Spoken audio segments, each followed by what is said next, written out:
নমস্কার, আমি সৌরভ দাস এবং to start with extremely honoured to be here my canvas টকে।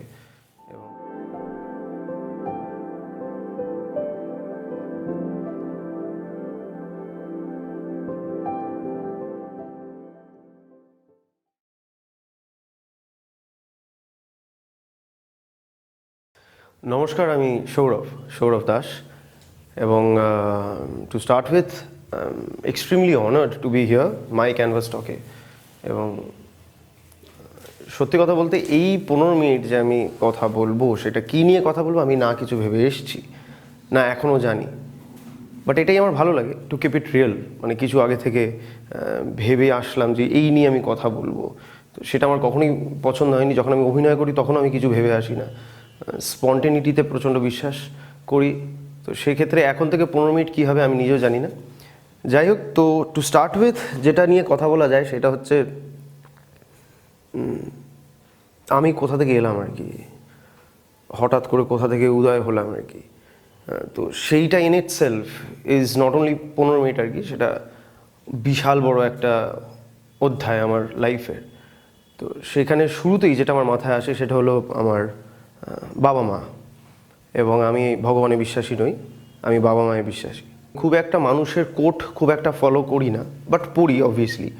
তো শাহরুখ খান বলেছিল যে আমার বাবা একজন very I guess successful loser বা ওরম টাইপের কিছু একটা বলেছিলেন। তো মানে আমি আমার বাবাকে ঠিক ওই জায়গাতেই দেখি। আমার বাবা দীর্ঘ বছর থিয়েটার করেছেন এবং রাস্তায় ঘুরে ঘুরে গান গেয়েছেন, গণনাট্য, গণসঙ্গীত, এবং চাকরি বাকরি কিচ্ছু করার কোনো ইচ্ছা ছিল না। যখন আমি জন্মেছিলাম তারপরে he got that urge to earn money. তো সেক্ষেত্রে মায়ের কথা শুনে চাকরিতে যান এবং সব কিছু জলাঞ্জলি দিয়ে, বাট থিয়েটারটা কন্টিনিউ করতে থাকেন। আমার বাবা যেন আমরা বলি যে নিম্ন মধ্যবিত্ত পরিবার, তার থেকেও যদি নিম্ন কিছু হয় সেখান থেকে বিলং করে। কারণ আমার ঠাকুরদা মুচি ছিলেন, জুতো সেলাই করতেন এবং ওইভাবেই রুটি রুজি রোজগার করতেন। তো সেইখান থেকে ঠাকুরদার 4 সন্তান, বাবা, কাকা এবং 2 পিসি, যার মধ্যে একজন হচ্ছে যাকে আমরা পাগল বললে একবারে বুঝি আর কি, মেন্টালি রিটার্ডেড। তো সেইখান থেকে জার্নিটা শুরু বাবার, এবং বাবা সবার থেকে বড় তাদের মধ্যে। এবং বাবা পড়াশোনায় প্রচণ্ড ভালো ছিল। এবং আমরা থাকতাম হচ্ছে, মানে বাবারা থাকতো হচ্ছে বাটানগরে, এবং সেইখান থেকে বাবার জার্নি শুরু।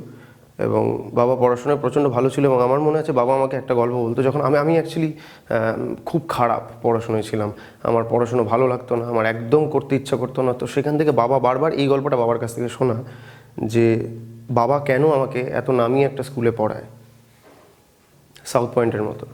তো বাবা ক্লাস 10-এ যখন আমরা জানি সবাই যে টেস্ট পেপার্স থাকে, তো সেখানে টেস্ট পেপার্স যখন সলভ করতো তখন আমার মনে আছে, সবাই ইনফ্যাক্ট জানে যে 82 থেকে 94 বা সামথিং ওরম একটা টাইমে ওয়ার্ল্ড রেকর্ড করেছিল সাউথ পয়েন্ট।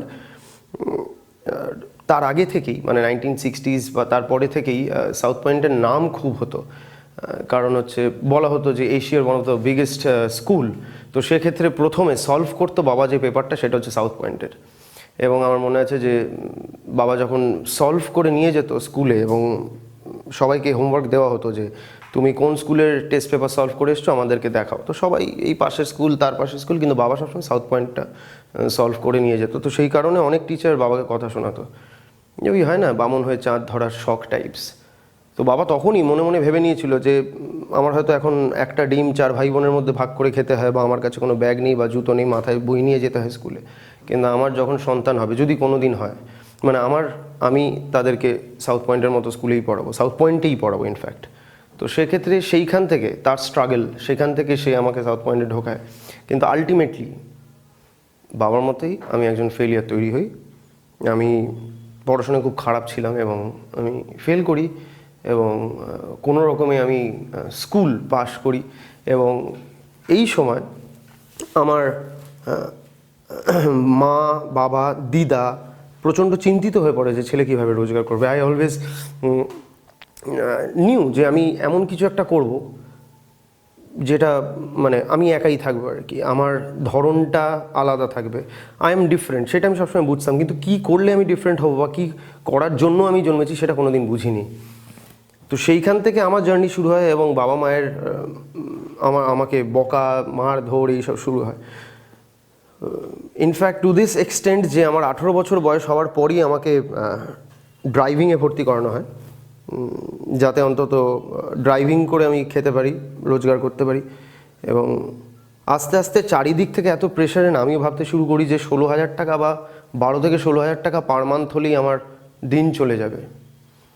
তো সেইখান থেকে আমার জার্নি শুরু, এবং সেইখান থেকে আস্তে আস্তে মায়ের সঙ্গে ঘোরা, নানান জায়গায় ঘোরা ছবি নিয়ে। তো সেইখান থেকে আস্তে আস্তে আস্তে আস্তে অনেক দিন পরে গিয়ে একটা মিনিংফুল ক্যারেক্টার পাওয়া একটা সিরিয়ালে, এবং তারপর থেকে আই প্রুভড মাই সেলফ। তারপর থেকে যেটুকু এখন হয়েছে সেইটা, তারপর থেকে সেই জার্নিটা এখনো পর্যন্ত। তো এই পুরো বিষয়টা আমি বললাম তার কারণ একটাই, যে এখন আমি যেখানে দাঁড়িয়ে আছি আমার নিজেকে মনেই হয় না আমি যোগ্য যে এখানে এসে মাই ক্যানভাস টকে আমি নিজের ব্যাপারে কথা বলবো। কারণ আমরা সবাই জানি যে এখন আমাদের সবারই অনেক দূর যাওয়ার কথা এবং যাওয়া উচিত। আমরা কমপ্লিসেন্ট হয়ে গেলে কোনো মানে হয় না আর কি, যে আমি যা করেছি ফাটিয়ে দিয়েছি, সেটা আমি কোনো দিনই ভাবিনি। তো এইটা বলতে গেলে যেটা আমার মাথায়, কয়েকটা জিনিস যেটা আমার মাথায় সবসময় ঘোরে বা যেটা আমি করে এসেছি আজ পর্যন্ত, that is I always made it a point যে I will keep it real. মানে আমি ফেক জিনিসে একদম বিশ্বাসী নই, এবং প্রচণ্ড যেটা রিয়েল আমার সেটাই ভালো লাগে, এবং আমি যেরকম আমি সেরকমভাবেই দেখাতে চাই নিজেকে। তো সেইটা সবসময় দেখেছি হ্যাজ ওয়ার্কড। এবং মানুষে বলে বা আমাকে যখন এখানে ডাকা হয়েছিল, আমাকে বলা হয়েছিল you are an influencer. Influencer মানে আমি সত্যিই জানি না, বুঝি না। আমি সেটাই দেখাই। সেখান থেকে যদি কেউ ইন্সপায়ার্ড হয় বা ইনফ্লুয়েন্সড হয় তাহলে আমার ভালো লাগবে, এর থেকে বেশি কিছু না। কারণ আমি ডেফিনেশন অফ ইনফ্লুয়েন্সিং সামথিং মানেটা আমি বুঝি না। আমার মনে হয় এখানে আমার গল্প বলার থেকে বলা উচিত যে আমার পরিবার কিভাবে আমার সঙ্গে ছিল থ্রু থিক অ্যান্ড থিন। এবং সেইটা বলতে গেলেই মাথায় আসে দিদার কথা, কারণ দিদা আমায় প্রচণ্ড ভালোবাসতো। এবং আমার মনে হচ্ছে যখন আমি পড়াশোনায় মানে খুবই খারাপ করছি আর কি, তখন আমার মনে হয় দিদা একদিন মাকে ডেকে আলাদা করে বলছিল যে ওকে কোনো রকমভাবে সায়েন্স নিয়ে পড়িয়ে অন্তত, যাতে হয় না তোমার ওই একটা ওষুধের দোকান যদি খোলা যেতে পারে। তো এইখান থেকে আমার জার্নিটা শুরু। এবং আমার মনে আছে যে আমার যখন আমি সবসময় শুনতাম বাবার গুডউইলের কথা, সবসময় শুনতাম যখন আমরা ট্রেনে করে কোথাও যাচ্ছি, তখন আমার মনে আছে একজন টিটি, যেহেতু বাবা রেলওয়েতে ছিলেন, ইস্টার্ন রেলওয়েতে, একজন এসে বললেন যে আপনি কি সমর দাসের স্ত্রী? মাকে বলল। তখন বললো হ্যাঁ। আমার বললো সন্তান? বললো, মা বললো হ্যাঁ। দেখি মায়ের পা ছুঁয়ে প্রণাম করছে। তখন না বললাম না আমি ভগবানে বিশ্বাস করি না, বাবায় বিশ্বাস করি, মায়ে তো বিশ্বাস করি। তো তখন আমি বুঝলাম যে মানে বাবা অন্য জিনিস। মানে বাবা নিজে খেতে পারে না, কিন্তু তিন চারজনের সংসার চালাচ্ছে, তাদের সন্তানের বইয়ের খরচা দিচ্ছে। তো আই অলওয়েজ নিউ যে যার বাবা বা বলা যেতে পারে যার স্পাইন এত স্ট্রং, সে দাঁড়াবেই আর কি। মানে স্পাইনলেস ক্রিচাররা দাঁড়াতে পারে না। তো সেক্ষেত্রে আমার মনে হয়েছিল যে আমি কিছু না কিছু একটা করবোই। এবং আমার আরও অনেক, মানে এই বলতে গেলে মানে আমি এইটাকে না, এইটা করো তোমরা, এইটা করা উচিত তোমাদের, আমি তো এই হয়েছি, এই মানে সেলফ ব্র্যাগিং এবং টকিং অ্যাবাউট ইয়োর সেলফ, এটা না একটুখানি পুরো একটা থিন লাইন আছে আর কি। মানে ইজিলি আমি এখানে দাঁড়িয়ে I could have bragged about myself যে I have done this, I have done that. হ্যাঁ, সেইটা বলে আমার মনে হয় না কোনো লাভ আছে আর কি। আমার একটাই জিনিস মনে হয় যে we have to keep it real, একদম নিজের মতো, এবং নিজে বুঝতে হবে আমি কিসের জন্য জন্মেছি, এবং যেটা করছি এবং যেটা করব সেটা আমি সততার সঙ্গে করব। যদি আমি জানি যে আমি এইটাতে 2000% বিশ্বাস করছি এবং আমি নিজে কনভিন্সড, আমি তাহলেই করব।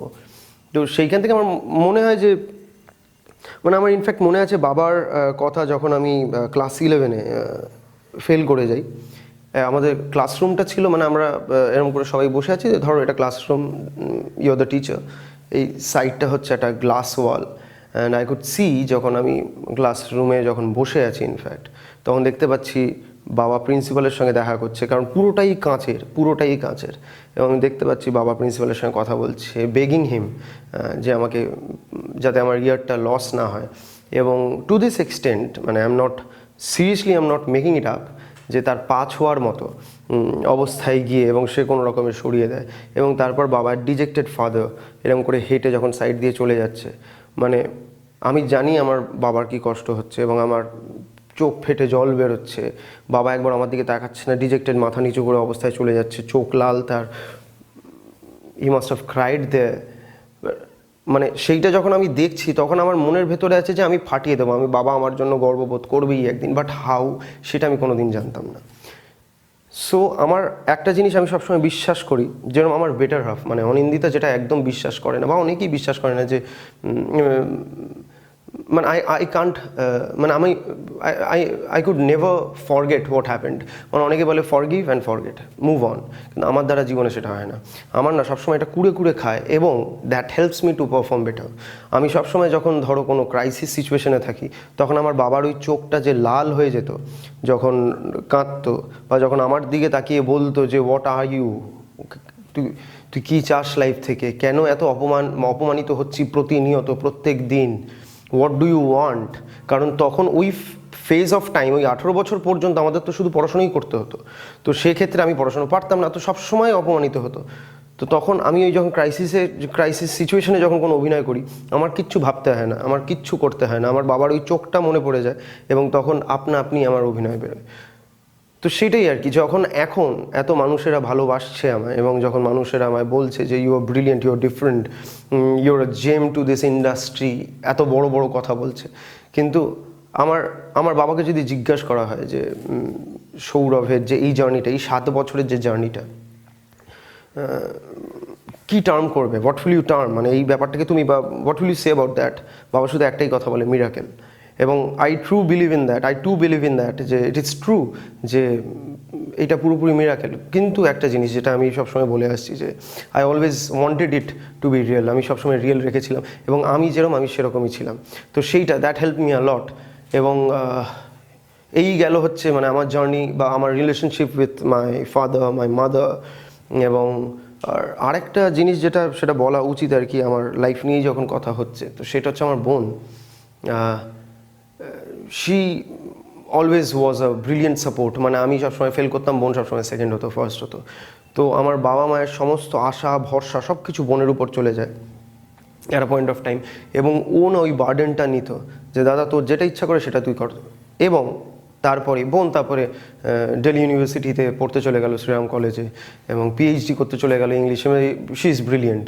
এবং সেইখানে দাঁড়িয়ে আমি আমার কাজটা করলাম কীভাবে, আমি 17 বছর বয়সে, আই ওয়াজ ইন ক্লাস 11, এবং ওই শেষের দিকে, মানে ওই 18 বছর বয়সে পালিয়ে গেলাম বাড়ি থেকে মানে হচ্ছে আমি বাড়ি থেকে চলে গেলাম, আমি থিয়েটার করা শুরু করলাম। অ্যান্ড দ্যাট ইজ ওয়াই আমি কন্টিনিউ করলাম না পড়াশোনা নিয়ে, আমি থিয়েটার করা শুরু করলাম। I started living in, as I started living in with theatre. আমি ওখানে থিয়েটার করতাম, আমি থিয়েটার ব্যাকস্টেজ করতাম। তারপরে থিয়েটারের মাল আমি আর আরেকটা ছেলে কিংসুক, ও এখন খুব ভালো ফটোগ্রাফি করছে, আমরা দুজন মিলে 60 কিলো ট্রাঙ্ক 3 তলায় তুলতাম। এবং তারপরে ওখানে যখন টায়ার্ড, এবং পাশের দোকানটা থেকে রুটিটা কিনে নিয়ে এসে ডালের সঙ্গে বা তরকার সঙ্গে খেয়ে আমরা ওই মাটিতেই মেঝেতেই ঘুমাতাম। এবং এরমভাবে আমি 4-5 বছর, 22 বছর, 23 বছর পর্যন্ত কাটিয়েছি থিয়েটারের সঙ্গে। তারপরে I formed a theatre group of mine, that was named part time lovers. I directed a play called Nazbandi, যেটা রেভিং রিভিউজ পায়, খুব ভালো হয়। এবং তারপরে আমি ভাবলাম যে এই টাকায় তো চলছে না, 3000 টাকা রেপার্টরি পেতাম, তো সেই টাকায় তো চলছে না, আমার তো কিছু একটা করতে হবে। তো সেইখান থেকে শুরু হলো হচ্ছে আমার প্রোডাকশন হাউসের দরজায় দরজায় ঘোরা। এবং এইটা আমাকে মানতেই হবে যে আমার মা আর বাবার সঙ্গে ছিল। আমি মাকে বলেছিলাম যে একমাত্র ইন্ডাস্ট্রি যেখানে কোনো ডিগ্রি লাগে না, যেখানে কেউ দেখতে চায় না যে তুমি পিএইচডি না, তুমি মাস্টার্স করেছো না, তুমি কী করেছো, একমাত্র তোমার ট্যালেন্টটা এখানে দেখা হয়। তো সেক্ষেত্রে মায়ের সঙ্গে ঘোরা শুরু করলাম। মানে লাকিলি একটা সিরিয়াল থেকে একটা নট সো ইম্পর্ট্যান্ট বাট একটা মিনিংফুল ক্যারেক্টার, তার আগে অবভিয়াসলি 2-3 দিনের ক্যারেক্টার অনেক করেছি। এবং একটা ছোট্ট ডায়েরি মেনটেন করতাম, যেখানে আমি লিখতাম যে ধরো এত টাকা পার ডে, আমার মাসে তার মানে 4500 টাকা হলো বা 6000 টাকা হলো, এরকম। সেই ডায়েরিটা এখনও আমার কাছে আছে। তো সেইখান থেকে যখন আমি এই ঘোরা শুরু করলাম, সেখান থেকে একটা মিনিংফুল ক্যারেক্টার পেলাম। এবং আমার মনে আছে I was not the lead, I was not the second lead, but 1.5 বছর পর যখন সিরিয়ালটা শেষ হলো, আজ পর্যন্ত আমাকে ওই নামে চেনে। বীরসা বলে একটা চরিত্র করেছিলাম, বয়ে গেল বলে একটা সিরিয়ালে।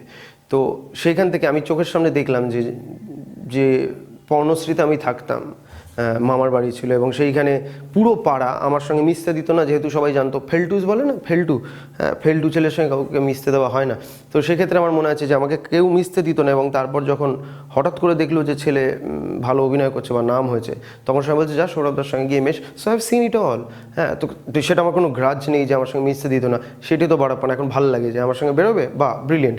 সো এইটাই মজা আর কি। কিন্তু আমি যেটা বললাম, আমি কোনো দিন ভুলি না কিছু, আমার সব সময় মাথার পেছনে থাকে যে কি ঘটেছে আমার সঙ্গে, বা একটা মানে প্রত্যেকটা জিনিসই না একটা ভালো শিক্ষা আমার কাছে মনে হয়। তো সেক্ষেত্রে আমার মনে হয় life has been great so far. এবং আজকে আমি যেটুকু আবার বলছি যে আমার বাবা মা তাদের জন্যই, এবং আশা করি পরবর্তীকালে আরও অনেক উচ্চতায় যাব তোমাদের সবার ভালোবাসা নিয়ে, এবং বাবা মাকে অনেক গর্বিত করব, যেটা মানে লাইফের 20 বছর যেটা করতে পারিনি, বা 25 বছর যেটা করতে পারিনি, এই লাস্ট 3-4 বছর হয়তো তারা গর্বিত বোধ করছে। ইনফ্যাক্ট মানে I am very open, I very open about my feelings. তো আমার মনে আছে আমি সোশ্যাল নেটওয়ার্কিং সাইটে বাবা হঠাৎ করে একটা আমার পোস্ট শেয়ার করেছিল, এবং বলল যে আমার ডাকনাম বুবান, সো বুবান বা বুবু, বুবুর পরের ছবি আসছে বা এরকম। তো আমার দেখে না অদ্ভুত চোখে জল চলে এলো। And I am a very emotional person, and every actor should be one. এবং আমি ওই পোস্টের নিচেই লিখলাম যে বাবা, are you proud of me? বাবা লিখলো নিচে যে I am extremely proud of you. মানে ওইটাই আমার চাই। I must be looking like a fool now crying, but still মানে ওইটাই আমার চাই আর কি। মানে আর কি চাই, যে মানুষটা 25 বছর ধরে শুধু অপমানিত হয়েছে, তার জন্য কিছু করা। এবং তার জন্য করতে গিয়ে দেখছি যে এত মানুষের ভালো লাগছে, এত মানুষ আমায় টেক্সট করে, মেল করছে। ইংল্যান্ডের নিউ ইয়র্কশায়ার থেকে মানুষের রাত্রি 2:25-এর সময় আমায় টেক্সট করছে, এত বড় একটা মেল করছে, আমাকে যোগ্য মনে করছে যে মাই ক্যানভাস টকে এসে আমি কথা বলতে পারি। This is enough for me, but আইল নট স্টপ, আইল কিপ মুভিং। আমি আরও অনেক দূরে যাব, কারণ ওই অ্যাংস্ট বা ওই রাগটা আমার আছে নিজের প্রতি, যেটা আমি দিতে পারিনি 25 বছর লাইফে। So I always text my mom, I text my dad saying যে নিজের খেয়াল নাও, কারণ অনেক বছর দেখতে হবে আমি কী করছি, and I really mean that. এবং একটা জিনিস যেটা আমার একদম ভালো লাগে না, সেটা হচ্ছে মানুষের দম্ভ একটা সিরিয়াল করে বা একটা সিনেমা করে বা একটা কিছু কাজ করেই, মানে একটুখানি মুখটা দেখেই নিজেরা একটুখানি দম্ভ হয়ে যায়, একটা এর হয়ে যায় নিজের ব্যাপারে, যায় আই ডিড দিস, এই হ্যাঁ I am this, I am that. আমার সেটা একদম পোষায় না, আমার সবসময় গ্রাউন্ডেড থাকতে ভালো লাগে। বাট সেই জন্য আই কয়েন্ড আ টার্ম ফর আমার, ইনফ্যাক্ট আমার সোশ্যাল ফেসবুকে আমার ইনফ্যাক্ট আছে যে আইল obviously walk like a star, I'll obviously walk like a star, but I'll behave like your son. Throughout my life I'll do that. যখন আমায় এসে কেউ ভালো বলে, তখন আমি তার কাছে গিয়ে থ্যাংক ইউটা আমি সবার আগে বলবো, আমি জড়িয়ে ধরবো সবার আগে, কারণ তাদের জন্যই আমি, মানে তোমাদের জন্যই আমি, সেটা আমি সবসময় মেনে চলি। তো দ্যাট ইজ ইট। আমি জাস্ট একটাই বলবো যে keep it real, be yourself. আর if you are yourself, you are unique, কারণ প্রত্যেকটা ইন্ডিভিজুয়াল মানুষ এই পৃথিবীতে কিন্তু আলাদা। তো সেক্ষেত্রে তুমি যদি তোমার মতোটাই হও, তাহলেই তুমি আলাদা হবে। So that is it. I don't know কতটা আমি ইনফ্লুয়েন্স করতে পারলাম বা ইন্সপায়ার করতে পারলাম, just wanted to share my story. আমি জানি অনেকের স্টোরি এরকম, অনেকেই পড়াশোনায় খারাপ, কিন্তু লাইফটাই ওখানে শেষ হয় না, তার বাইরে অনেক বড় লাইফ আছে। That is it. Thank you so very much. Thank you.